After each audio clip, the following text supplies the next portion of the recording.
Hi guys, कैसे हैं आप लोग। आई होप आप सभी लोग ठीक होंगे, स्वस्थ होंगे। तो गाइज आज का जो वीडियो है इस पे हम एक छोटा सा कॉन्सेप्ट स्टार्ट करेंगे, ठीक है। तो ये ज़्यादा लंबा नहीं होगा लेकिन मैं आपको बेसिक इन्फॉर्मेशन दूंगा आज आपको इसके बारे में कि क्लासिकल स्टैटिक्स क्या होती है या क्वांटम स्टैटिक्स के अंदर हम कैसे कैसे पार्टिकल के बारे में पढ़ते हैं, ठीक है। तो आपको इन चीज़ों के बारे में पता होना चाहिए, ठीक है, कि व्हाट इज़ क्लासिकल स्टैटिक्स या क्वांटम स्टैटिक्स क्या है। क्योंकि आप जब आगे को पढ़ोगे, जो मैं आपके लिए अगली वीडियो अपलोड करूँगा तो उसमें आपके पास कॉन्सेप्ट ये रिपीट होगा, ठीक है। तो आपको पता होना चाहिए इसके बारे में, ठीक है। तो guys without any wasting of time हम अपने वीडियो को स्टार्ट करते हैं, ठीक है। अगर आपको वीडियो पसंद आए तो आप इसको लाइक कीजिएगा और ज़्यादा से ज़्यादा फ्रेंड्स के साथ शेयर भी कीजिएगा, ठीक है। देखिए, अब क्लासिकल स्टैटिक्स क्या होता है गाइस। देखिए, सबसे पहला अगर आप क्लासिकल ऑब्जेक्ट या क्लासिकल स्टैटिक्स के बारे में पढ़ते हैं तो आपको सबसे पहले इसके अंदर पता होना चाहिए कि गाइस जो भी क्लासिकल स्टैटिक्स के अंदर पार्टिकल आएगा तो वो हमेशा पार्टिकल आइडेंटिकल होगा और दूसरी बात डिस्टिंग्विशेबल पार्टिकल होगा। सबसे पहली बात आपको ये पता होना चाहिए कि पार्टिकल आइडेंटिकल होगा, दिखेगा तो आपको सेम बट डिस्टिंग्विशेबल होगा। जो पार्टिकल का नेचर होगा वो डिस्टिंग्विशेबल होगा। अब आप इसको कैसे समझ सकते हैं, देखिए, मान लिया आपके पास दो बॉल है, ठीक है गाइज। एक बॉल आपके पास ये है और दूसरी बॉल आपके पास ये है, ठीक है। अब दो बॉल हैं आपके पास, ठीक है।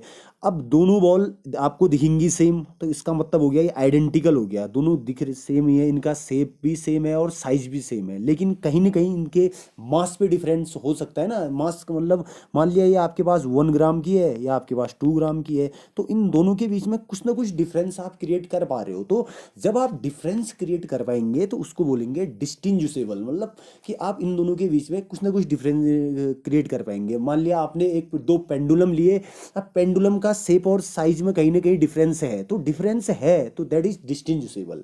तो सबसे पहली बात क्या हो गई कि जो पार्टिकल होगा वो दिखेगा आपको सेम, लेकिन उनके बीच में क्या होगा, डिस्टिंग्विशेबल नेचर के होंगे। मतलब वो उनके बीच में आप डिफ्रेंशिएट क्रिएट कर पाएंगे या मास के बेस पे या शेप एंड साइज के बेस पे, तो किसी न किसी बेस पे आप उसमें एक डिफरेंस क्रिएट कर पाएंगे, ठीक है।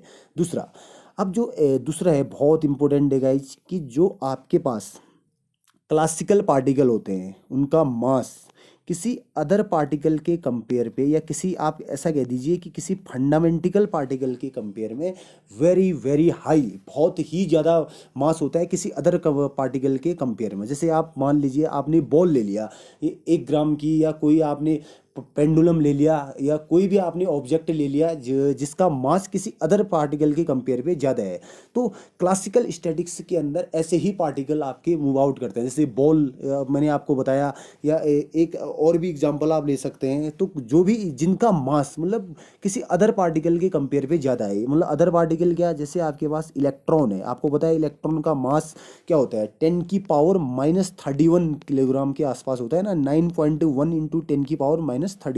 तो इनके कंपेयर पे इनका मास क्या होगा, वेरी वेरी हाई होगा। तो इन फंडामेंटल पार्टिकल के कंपेयर पे अगर इनका मास ज़्यादा है तो डेट इज वो सब पार्टिकल क्लासिकल स्टैटिक्स के अंदर लाई करेंगे, ठीक है। तीसरा, अब जो क्लासिकल स्टैटिक्स होती है, क्लासिकल स्टैटिक्स हमेशा लो टेम्परेचर पे फेल हो जाती है गाइस। कि टेम्परेचर अगर लो है दैट विज फेल, वो हमेशा आपके पास क्या हो जाएगी, फेल हो जाएगी। क्लासिकल स्टैटिक्स ये हमेशा हाई टेम्परेचर पर ही काम करती है, ठीक है। तो तीन चीज़ें आपको इसमें पता होनी चाहिए कि पार्टिकल जो होता है वो हमेशा आइडेंटिकल होता है, दिखता सेम है, लेकिन उनके बीच में डिफ्रेंशिएट आप क्रिएट कर पाएंगे, ठीक है। या मास के बेस पे या शेप एंड साइज कुछ ना कुछ, या फोर्स किसी न किसी के कंपेयर पे आप उनके बीच में अगर डिफरेंशिएट क्रिएट कर पा रहे हैं तो उसको हम बोलते हैं डिस्टिंग्विशेबल, ठीक है। दूसरा, जो भी पार्टिकल इसके अंदर लाई करेगा उसका मास किसी अदर पार्टिकल के कंपेयर पे ज़्यादा होगा। जैसे आपके पास इलेक्ट्रॉन है, इलेक्ट्रॉन का मास क्या होता है, 9.1 इंटू 10⁻31। अगर आप इसको निकालेंगे तो this is very very low, बहुत ही कम मास आएगा। तो इसके कंपेयर पे एक बॉल का मास आप कंपेयर कीजिए तो वो ज़्यादा आएगा, ठीक है। तो तभी एक्चुअल में जो आपके पास ये बॉल या जो भी ऑब्जेक्ट लेते हैं सभी क्लासिकल स्टैटिक्स के अंदर लाई करते हैं। और तीसरा जो होगा, ये लो टेम्परेचर पे फेल हो जाता है, हाई टेम्परेचर पे हमेशा वैलिड होता है, ठीक है। तीसरी बात ये हो गई। अब दूसरा जो स्टैटिक्स होता है गाइज उसको हम बोलते हैं क्वांटम स्टैटिक्स। जैसे आपको नाम से ही क्लियर है कि क्वांटम मतलब क्या हो गया, इसके अंदर हमेशा छोटे छोटे पार्टिकल आपके यूज होंगे। जैसे आपके पास इलेक्ट्रॉन हो गया, प्रोटॉन हो गया, न्यूट्रॉन हो गया, जो भी है ये छोटे छोटे small particle, electron, proton, neutron हो गया, या आपके पास बोसॉन हो गया, ठीक है, आपने सुना होगा नाम बोसॉन हो गया, या ग्रेविटॉन हो गया, या फर्मियन हो गया। तो जो भी पार्टिकल होते हैं ये सब क्वांटम स्टैटिक्स के अंदर लाई करते हैं। तो आपको सबसे पहली बात क्वांटम स्टैटिक्स में क्या पता होना चाहिए कि पार्टिकल यहाँ पर भी आइडेंटिकल होते हैं, ये दिखेंगे आपको सेम, नेचर सेम होगा, लेकिन यहाँ पर जो नेचर होगा ना उनका, वो आपको बोलेंगे गाइज, इसको क्या बोलते हैं, इनडिस्टिंग्विशेबल। इनडिस्टिंग्विशेबल मतलब हुआ कि आप इसके बीच में आप डिफरेंट क्रिएट नहीं कर पाएंगे, ठीक है, दिखेंगे सेम, क्योंकि इनका मास इतना लो है कि आप इसके बीच में डिफरेंस क्रिएट नहीं कर पाएंगे। तो पार्टिकल हमेशा आइडेंटिकल होगा और इनडिस्टिंग्विशेबल नेचर का होगा, ठीक है। और इसके अंदर आपको आप पता चल ही गया होगा कि ऐसे पार्टिकल लाई करते हैं जिनका मास किसी अदर पार्टिकल के कंपेयर पे वेरी वेरी लो होगा, बहुत बहुत ही कम मास होता है, ठीक है। जैसे मैंने आपको अभी बताया कि इलेक्ट्रॉन का मास क्या होता है, 9.1 इंटू 10⁻⁻31।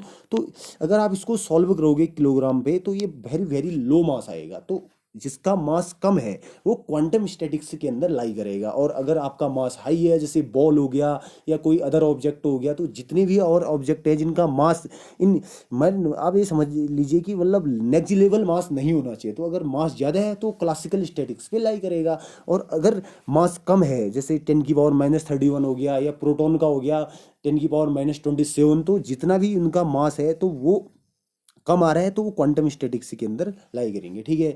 तो गाइज आज की वीडियो में बस इतना ही। आई होप आपको ये सब समझ में आ गया होगा।